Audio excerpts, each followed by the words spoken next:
Joining us to do that this morning is Harrison Griffiths from the free market think tank, the Institute of Economic Affairs. Harrison, good morning. Morning, Tom. How are you? Yeah, very well, thank you. What do you make of this good citizen plan to be, a net contributor to the economy, have a spotless criminal record, speak English to a high standard and volunteer in the community? Does it seem reasonable to you?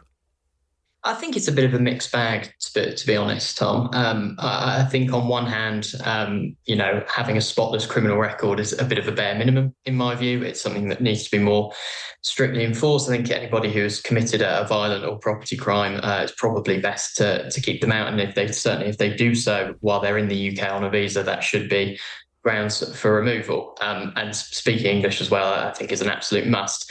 Problem here is when you start delving into the weeds of controlling people's lives and judging them on a more micro level, like volunteering in the community. I could see this becoming quite problematic. What kind of volunteering counts? For whom is the volunteering put to a good purpose? And ultimately, that's going to be a decision for the people who are in government. And I don't think that's quite right.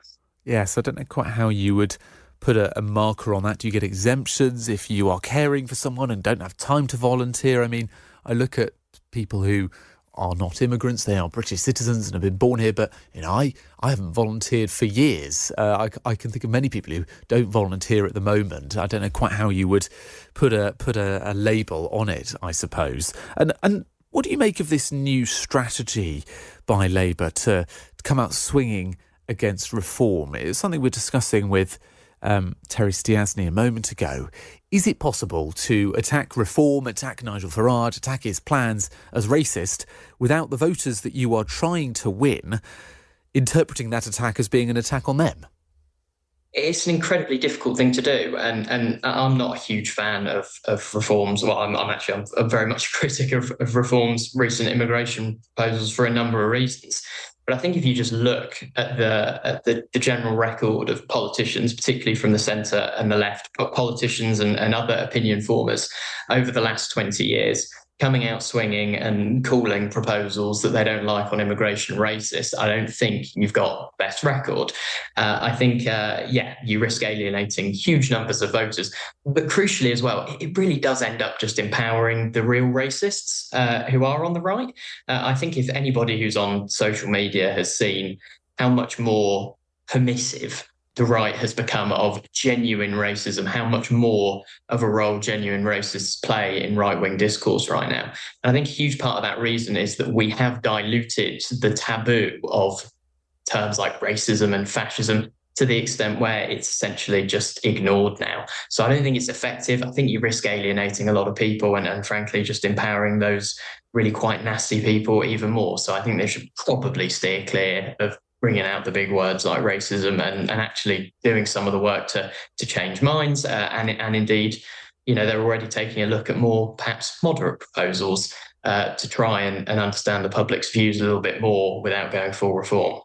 Dave from Nantiglow gets in touch. Good morning, Dave. The truth is, Labour do not think that anyone who wants to restore border control and reduce immigration back to pre-New Labour levels is racist. That's why Labour are out of step with the electorate and why they are heading for a devastating defeat. That's Dave's view. Thank you. Do get in touch with all your views. 87222. Start your message with the word Times if you're texting in that way, or you can WhatsApp us on 0333 003 2353. The other issue, I suppose, for Labour is that this strategy is to galvanise support within Labour. That's why it's coming at Labour Party conference. It's a way of trying to rally Labour activists back behind Sir Keir Starmer where he's frankly struggling for their support. How can he, particularly when, I think Sir Keir Starmer himself would admit that communication is not his best political skill. He is no Tony Blair in the way that he can wax lyrical during interviews. So how can someone like Sir Keir Starmer try to ride both those horses of increasingly having to not take Labour member support for granted and keep them on side and try to give them a rallying cry against reform, whilst also then keeping voters who are thinking about reform on side? I think it's incredibly difficult. I think we're in a general political situation at the moment, and you've seen this with the last two governments, where a reaction against something, so in the case of the last government, a reaction against attempts to keep us in the European Union, in the case of this government, reactions against a decade and a half or more of failed Conservative governance, has delivered massive majorities for a government that then cannot do anything with them. Why? Because the majorities in question are sourced from a far too large variety of sources, far too large variety of voters, and because political parties' memberships are smaller than they were 50, 100 years ago, and far less in step with public opinion overall. So Starmer can't appease all of those cleavages, just as Boris Johnson couldn't. Boris Johnson made a far better go of it with far better communications approach than Starmer did.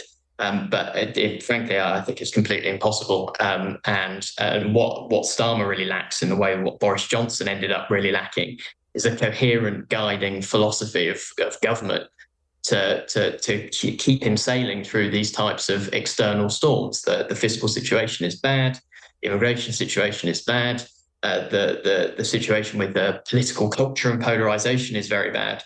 Both Starmer and Johnson attempted to be everything to everybody. They don't actually have a coherent set of ideas they can communicate to the public and say, look, this might not be popular in the meantime, but we need to do this, this, and this. I believe in this, this, and this.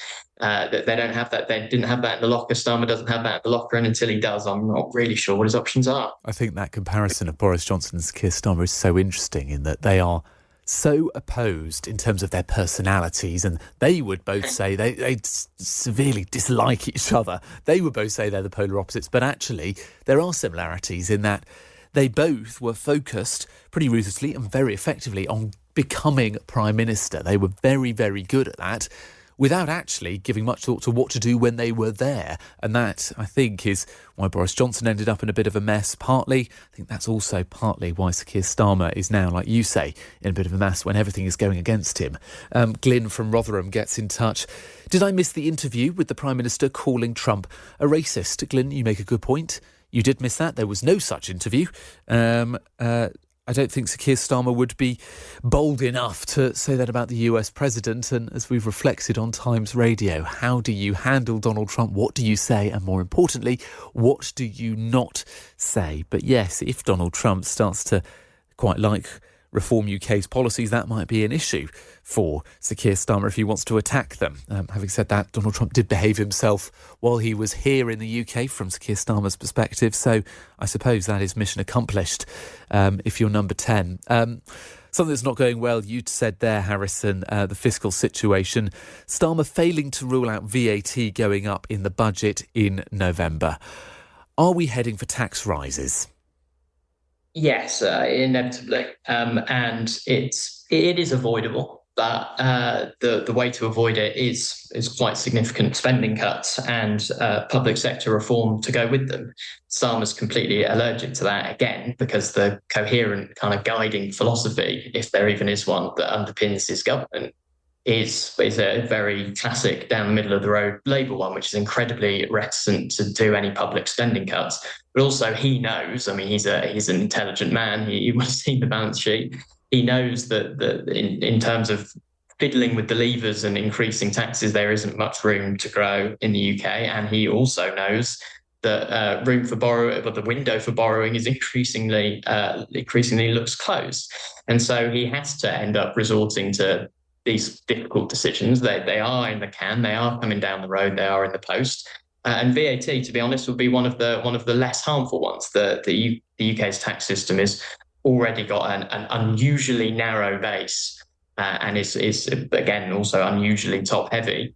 And so it's probably right. If you take a look at VAT, firstly, you need to get rid of all the loopholes and exemptions that make it an unnecessarily difficult tax to administer that blunts its quite large revenue-raising capacity. But I think it also needs to have a more holistic look. Yes, we still need to have spending cuts and big public sector reforms, but we should also be looking at a more broad-based overhaul of the tax system to make it flatter, to make it more consumption-based. And I hope this is the beginning of that conversation, but to be honest, I doubt it. It's probably just going to be a broken manifesto pledge and business as usual afterwards. It seems interesting that you say that about VAT, because I was thinking actually of the three: income tax, national insurance, contributions from employees, VAT, those three that Labour said they wouldn't do. It seems an odd one to raise, given that it's regressive. It's very un-Labour. You would have thought, actually, raising income tax, even the basic rate, would be a more progressive way of breaking the promise if you're going to do it.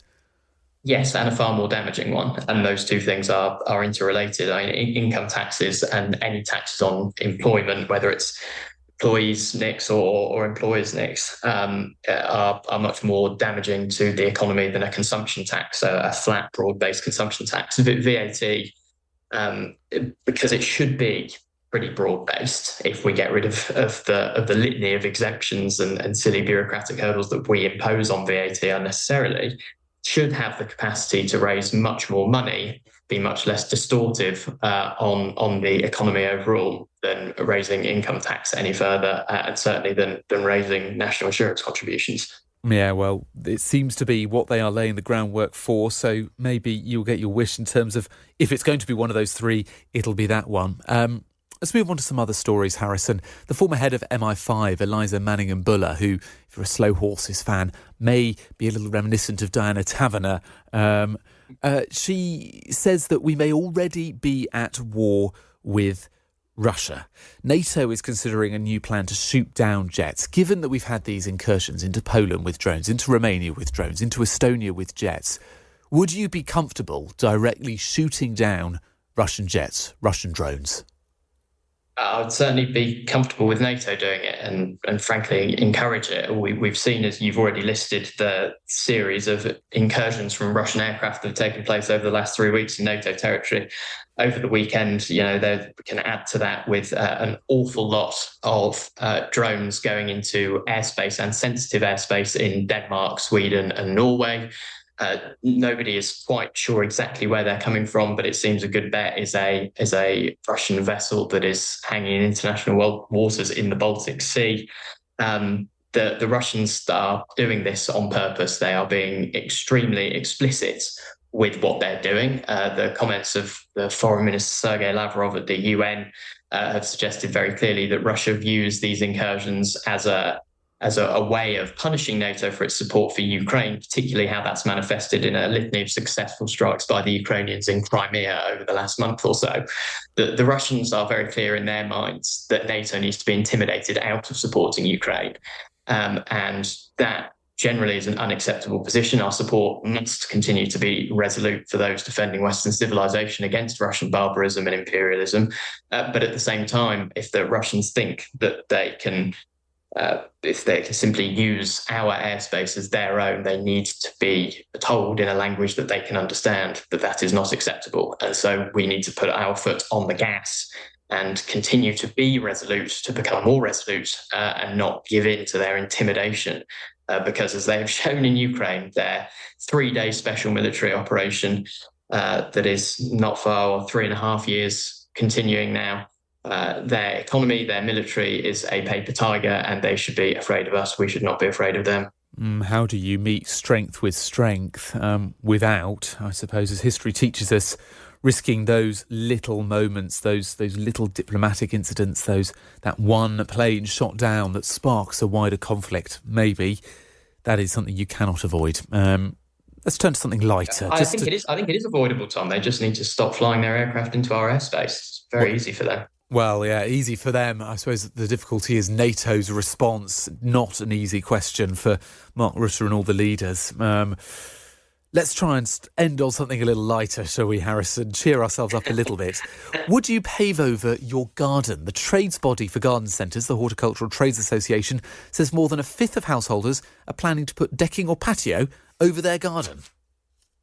Yeah, I can't understand this for the life of me. I mean, I am in a very sort of standard mid-20s phase where I've moved into the city. I don't have a garden, and nor do I particularly crave one. And I increasingly think my parents, as they go into retirement, their increased obsession with their garden is a little bit weird. But I did grow up with a lovely garden. I grew up taking immense pride in the stripes that I mowed into our lawn.